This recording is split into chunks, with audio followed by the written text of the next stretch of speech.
What's going on, guys? The Comics Kid 2099 here. Welcome to day 65 of the 365-day graphic novel review challenge. Over the last 5 or 6 days, I've been talking about different Superman origin stories in the comics, and today I wanted to talk about something that's kind of sort of origin-y, but it's also not really like any of the other Superman origin stories that we have, and that is Superman, World of Krypton. This collects a 4-issue miniseries written by John Byrne and Mike Mignola with art by Rick Bryant, and it basically shows a Krypton unlike anything we've ever seen before. It's very fun, very colorful, everyone is smiling and having a good time, and we get to see a progression of Krypton going from that to being how we saw it at the very beginning of John Byrne's Man of Steel series, where everyone is covering up their entire body and nobody is smiling. It looks a whole lot like Planet Vulcan, or people are at least acting like the Vulcans did, very emotionless, with just the slightest hint of emotions.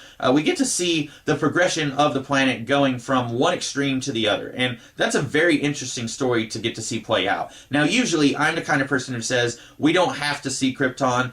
Once we see Jor-El and Lara send their baby off to Earth, that's all that we have to see of Krypton. Usually, I'm of that opinion, but if the story is very good, then I'm willing to see you explore Krypton a little bit more, and that's what this book does. And I really enjoyed getting to see Byrne, Mignola, and Bryant explore the world of Krypton that Byrne really only hinted at the beginning of his Man of Steel run, and I really enjoyed that. But that's not everything that this book does. This also collects several pre-Crisis Superman stories from, I want to say the 1970s. I think all of them are from the 1970s, and these were just scattered little one-shot stories that appeared in the back of various issues of Superman, and none of them are connected, but we get to see just little bits and pieces of the history of the pre-Crisis Krypton, and there's lots of cool stories there. There's one that shows Tomar-Ray actually trying to save planet Krypton. Tomar-Ray is that weird fish bird creature from the Green Lantern Corps. Apparently Krypton was in his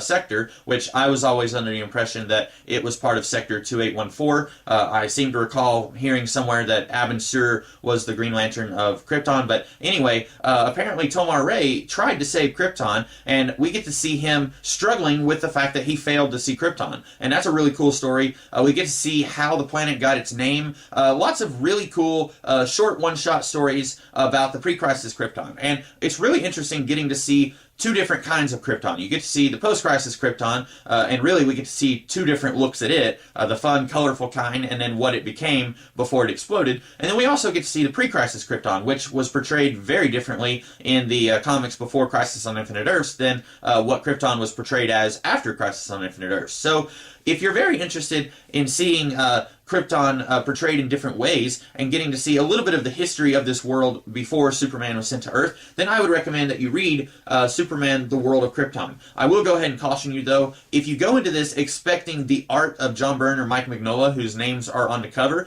you are going to be disappointed because you only get to see a very little bit of John Byrne's artwork, and it's a segment of the first issue of John Byrne's Man of Steel miniseries from '86. So it's just straight up taking that portion of issue 1 of that series and reprinting it here. So you're not getting to see any new John Byrne artwork in this miniseries. But I still really enjoyed Rick Bryant's artwork in the 4-issue miniseries at the beginning of the book, and I still really enjoyed quite a bit of the art in the second half of this book. You get to see art from some of the industry giants like Neil Adams or Dick Dillon or Marshall Rogers. Those guys are really heavy hitter names, and they're nothing to sneeze at. So even if you go into this expecting the art of two of the guys on the cover of the book, you may not get that, but I don't think that you'll be disappointed with the art that you do get.